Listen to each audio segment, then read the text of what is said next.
Hey everybody, this is Minion Soldier and this is ship updates. Now, we do actually have some ship updates, but these aren't really in regard to any one specific ship, but rather things that are going to affect all ships. And we've gotten some UI upgrades that are coming for ships, and UI upgrades is of course a bit of a delicate topic in Star Citizen, something that we have wanted for a long time, and CIG has done some upgrades before. But before we get to that, I want to show you guys something that I found in the game. You may not be aware that this is now a part of 3.11, so this might be a Minion Soldier exclusive, but check this guy out. CIG has added street mimes to Star Citizen. Look, he's doing the walking in the wind. Isn't that cool? I mean, how much time and effort was spent on this? Oh, is he doing the pulling the rope thing too? That's crazy. It looks so realistic. Someone must have put a lot of hours into that. Amazing. Truly amazing. Star Citizen's so beautiful. But back on topic. So, UI upgrades for mining. Now, CIG has shown this to us, what is going to be coming in 3.12, and I have mixed feelings about this, so we're going to get into it. Now, on the one hand, I think that it's really cool, and it shows innovation, it shows thinking about the reality of the situation that faces the pilot, because now you have your HUD over there on the left, you have your speed and all that, all the information that you need about your ship, but you still have your mining UI central. So when you're operating something like the Prospector, you have better access to information, which is something that we desperately need when we're flying ships. So this is good, and it's nice to see this kind of integration, and it's nice to see this kind of innovation moving forward. And certainly this is going to have a lot of positive effects with future systems like salvage and so on and so forth. They're all going to reap the benefit of this development. That is a good thing. However, I would like to point out the fact that, right now the benefit is for mining ships, specifically the Mole and the Prospector. These are the ones who are going to benefit from this almost entirely. You could make an argument for the Rock, but does the Rock really need it? Not really. In fact, do the mining ships really need this right now? Specifically them? Not really. I mean, CIG showed us a pretty convincing video of a pilot flying into rocks on the surface of a planet, but that's generally, a button mispress or being an idiot. That's what causes that. I think, unfortunately, what CIG is doing is, I feel that at this current stage, they are kind of misspending these resources on this. And it should be spent on areas that don't just affect 2 ships, arguably plus 1 ground vehicle, and should be something that affects all ships. Now, one of the more difficult tasks in Star Citizen right now, especially when you've got a particularly valuable cargo on your ship, is landing it in the landing sites on the surfaces of planets, certainly Lorville, Area 18, New Babbage. These can become somewhat difficult. Now, there is a way to cheese it. Right now, if you just hang out outside of the landing site, it will eventually just say you've waited too long, and it automatically just transports your character in, your ship is automatically parked, you're done. But realistically, an area that we have needed development in is the development of, landing mechanics for ships. We've kind of made a little corridor that guides you into the landing site, but we haven't really made it so that a ship can either be automatically guided into a landing pad or giving players a better UI to navigate this landing from within the cockpit, which is currently not the easiest thing to do. I mean, it's actually easier and safer to forego all instrumentation and to fly it by hand and eyeball and nothing else into like a landing pad. And this is ideally where we want to end up. We don't want to just sit there and just wait for it to automatically kind of pull us in.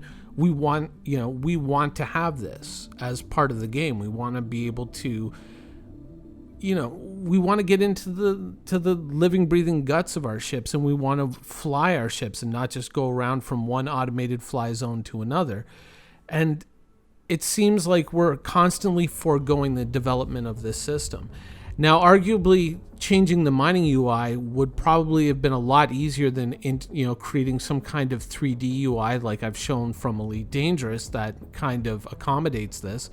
But the truth of it is yes, we could have gotten a new mining UI sooner, but I think we all would have benefited much more from a 3D navigation suite that allows us to navigate into these landing sites from within our cockpit, rather than from an unrealistic third-person view when we're supposed to be playing a first-person game. I don't think that miners, don't deserve a better UI. Certainly they do, and it's certainly going to pay off benefits for, salvage and scanning and whatnot in the future. But everyone would benefit from a better landing system. And sooner or later that work is going to have to be done, so I don't know why we're constantly kind of pushing it off. And instead we're kind of iterating on mining simply because it's the only career that we have in Star Citizen, rather than focusing on the systems that everyone can benefit from. So that would be my argument there. I'm happy that they've obviously stepped up their game for mining, but I feel that those resources, in my opinion, could have been better spent elsewhere. Now, another feature that CIG has outlined to us is the integration of flak cannons into the game. Now, what you're currently seeing is me experimenting with my new turret guns on the Caterpillar. Yeah, I finally did it. I finally got off my ass and did it. And I like them. I want to go out and I want to start testing these on some things. Hopefully I can get some time away this weekend to do it, but I like these. I like these guns a lot. A lot better than the the M5As that were on there before. M5As or M6As? M5As, I believe. Correct me in the comments below. But this, when CIG starts talking about flak guns, this, for those who don't understand what a flak gun is it's basically like a projectile weapon. You fire a projectile, but instead of it just being more or less like a bullet that hits a target, it has a proximity fuse built into the shell. And so when the shell gets X amount of distance from a target, it detonates like a grenade in space and basically sprays the target with shrapnel. So compared to the impact of a bullet, it's going to be a lot less, but it's going to pepper the entirety of that vehicle with shrapnel. And, shrapnel can be very devastating even to modern day aircraft, and I'm sure future shrapnel from the year 3000 is going to be equally as devastating. And so when you think about a system like that, now CIG was talking about larger ships, so whether you might be able to get flak guns for a Caterpillar, yes please, I'm not sure, but certainly when you're talking about capital sized ships, flak guns represent a pretty hefty threat. The idea of them, and not just to fighters, but to incoming torpedoes as well, potentially. So this could nip torpedoes in the bud just a little bit against larger vessels. So we're going to have to see how broadly CIG applies flak guns.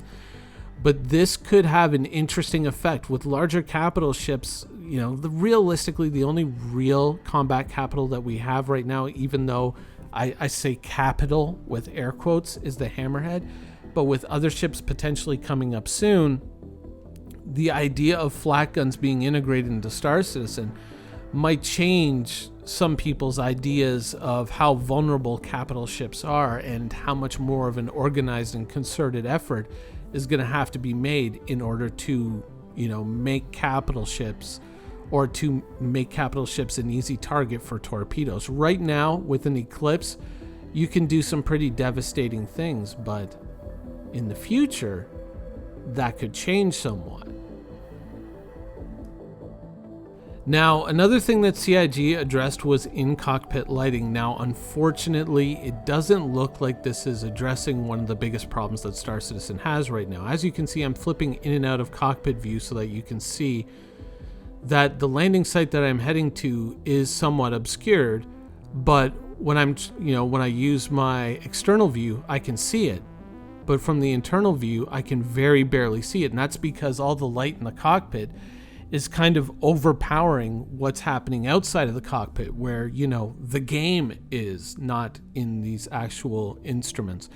And it seems like CIG is kind of looking at different lighting options, but honestly, I feel that they're kind of missing the idea of what it's supposed to be. One, we should have night vision. Flat out, we should have night vision. When you're approaching the dark side of a planet, you should have the option to toggle night vision on. Even a game like Elite Dangerous has this. I don't know why we don't have this feature. It's built into the Lumberyard engine to implement a feature like this, so why don't we have this? I don't know. Another thing is that interior cockpit lighting is kind of another one of these problem issues in Star Citizen. You often get much better views from outside of your ship than you do from inside of your cockpit, because you have all this light kind of blazing up into your eyes. And this is kind of why you see a lot of options to dim the lights on the interior of a vehicle, even the vehicle that you drive every day to work. If you own a car, you can dim those lights to prevent them from overpowering what you're supposed to be looking at, which is the road. In military vehicles, certainly in the past, they had the option to use red lighting within them at night or in low light, conditions to not adversely affect an operator's vision while they're trying to navigate in the dark.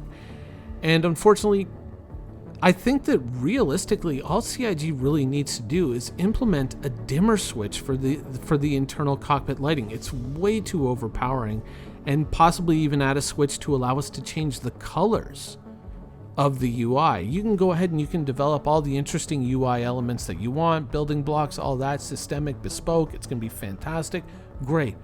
Give us a damn dimmer switch and give us a color switch so that we can switch it to the color that we want, that best kind of best works for us in that environment. And then it becomes up to the pilot to kind of control that themselves, rather than just kind of coming up with these automatic lighting options so that they kind of look cool.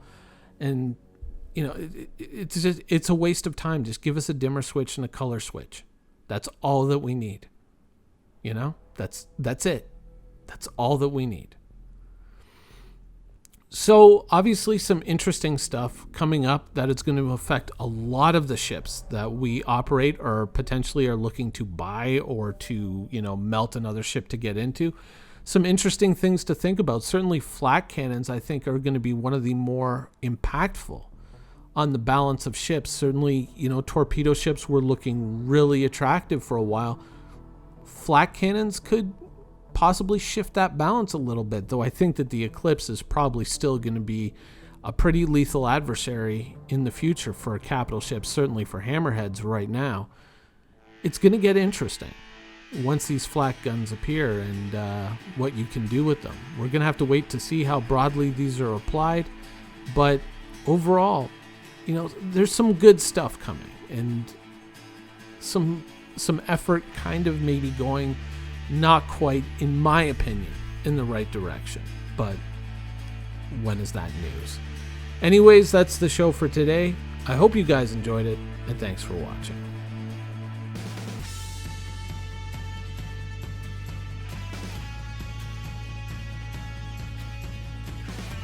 Thank you for watching. So if you want to keep up with the latest and greatest in Star Citizen and Squadron 42's development, please follow us on our social media channels. See you soon.